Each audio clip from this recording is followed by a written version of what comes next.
If making sourdough is something you've been curious about, and maybe it's on your list of things you want to do this new year, then this video is for you.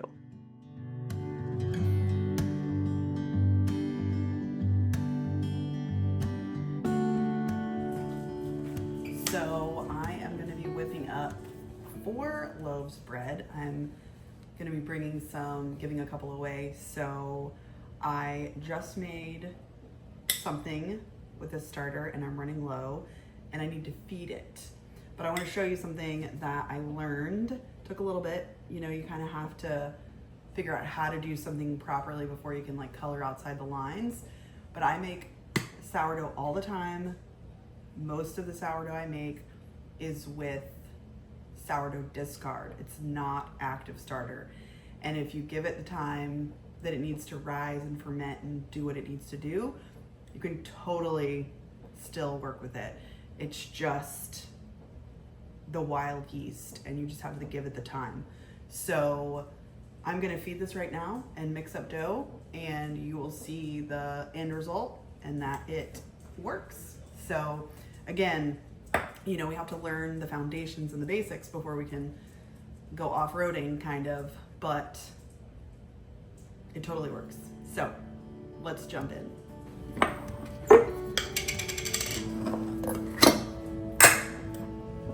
So pretty much when you feed your starter, you just want to do equal parts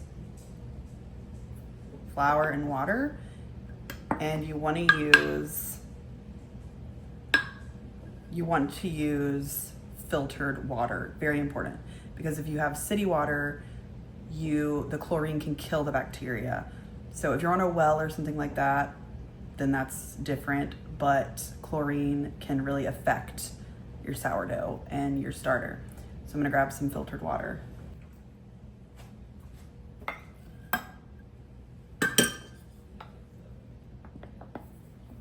So I just did a cup and a cup there, and there was a little bit left. So here, I'm gonna actually use this to make bread, but if I wasn't, let's say I just got done with it and fed it, I could put this in the fridge for up to 2 weeks and it would be totally fine. I try to feed it every week. That way if I forget, I'm okay. If I'm not using it, then if you're using it, obviously you don't have to worry about it. But that's my fed starter and I'm gonna go ahead and mix up bread with it. Okay, so I've got my bowls, my scale, flour, filtered water, and salt. That's all you need to do this. So this recipe is super simple. So get a food scale, zero it out on grams with your bowl, and then we're gonna do 950 grams of all-purpose flour.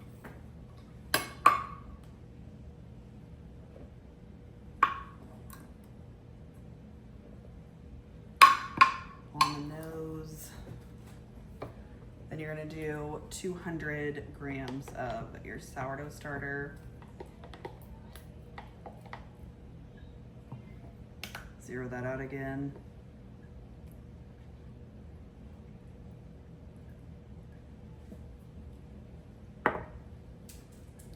Then 20 grams of salt.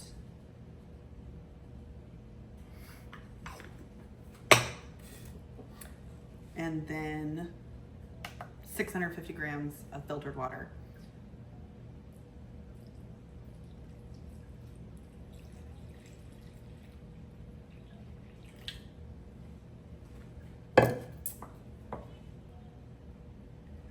And then I like to use one of these thin wooden spatulas to stir it. It works well and your hands don't get so caked with flour.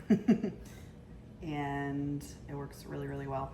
And it's shaggy at first, but then after I do the stretch and folds, which is all I do, I don't do any kneading. This is a no knead recipe.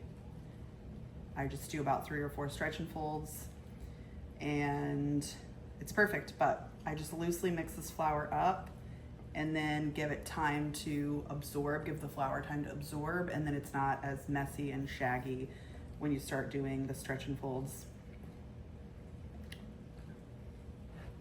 It just comes together on its own rather than giving it the time to come together, rather than having to put all the effort in with the kneading. or using the mixer to do it.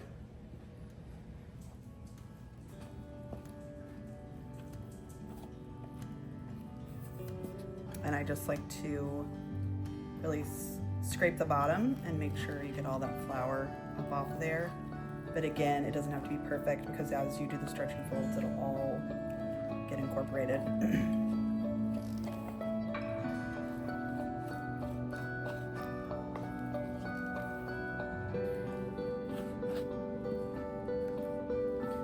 And then I'm gonna let this one sit for 30 minutes, and then I'll start doing stretch and folds about every 15 minutes or so.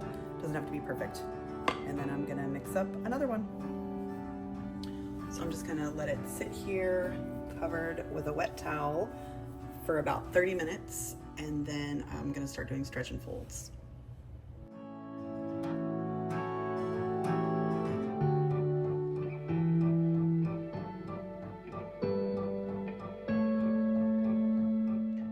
So you can see as I'm doing stretch and folds here, the dough is starting to come together. It's getting less shaggy, it's sticking to my fingers less, and this is the really great thing about stretch and folds and sourdough. When you're using instant yeast in a recipe, you don't have time to do stretch and folds. So to develop the gluten, you have to knead the dough or use a stand mixer. And with the sourdough, I can use one bowl, keep it simple. I mix the dough up in the evening, I let it sit out overnight, and then I shape it, score it, and bake it in the morning.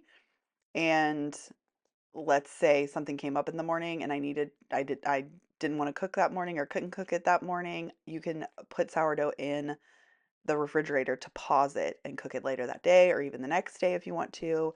It's just so flexible. Sourdough is so flexible, and I'm somebody who loves flexibility and spontaneity, and so this just works super well.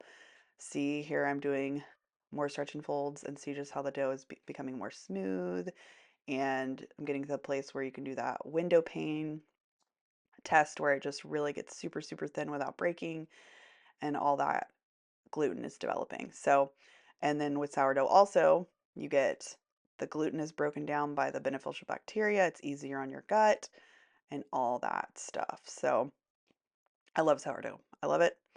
I enjoy making it. So, this is the next morning. You can see that the dough rose really nicely. Look at those bubbles. And I want to remind you, I made this with inactive starter. I just fed it so I could have the bulk to follow the recipe, to have the volume to follow the recipe, but it was inactive. I did not let it sit for the 4 hours it needs to become active and bubbly. And you will see that this dough obviously rose great. It's all bubbly on top. You can see that. And you'll see the end result of the bread is great. So this is just the laid back approach that I learned. And I love it so much. And I think a lot of people don't realize how flexible sourdough can be.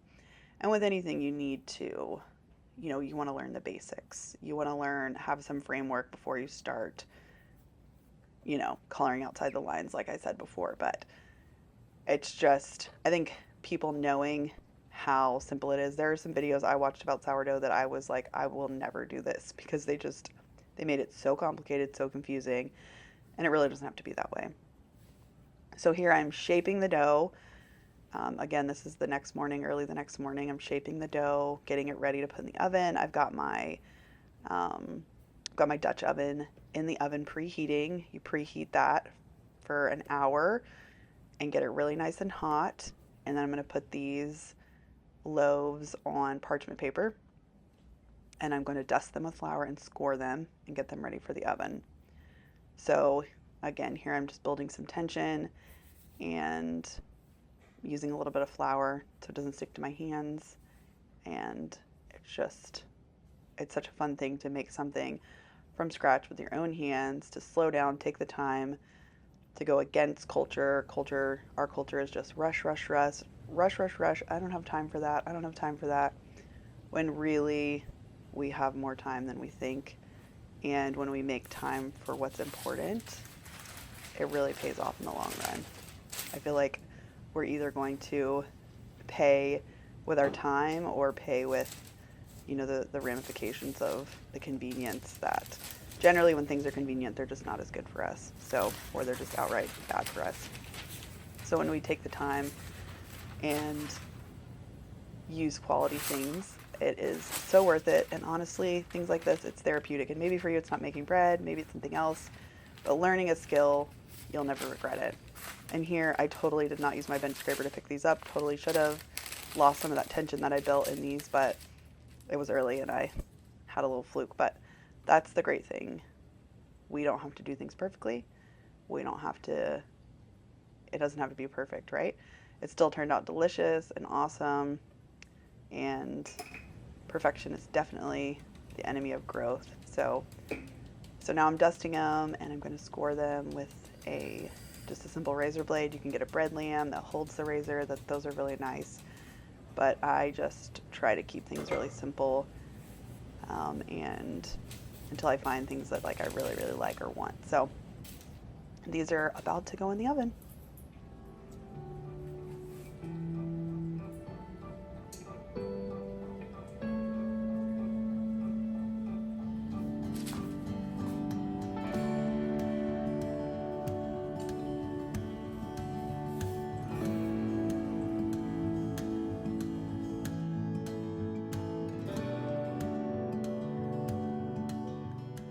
So now I'm going to put the dough in the preheated Dutch oven, super hot oven for about 20 minutes, lid on, and then you take the lid off for about 15.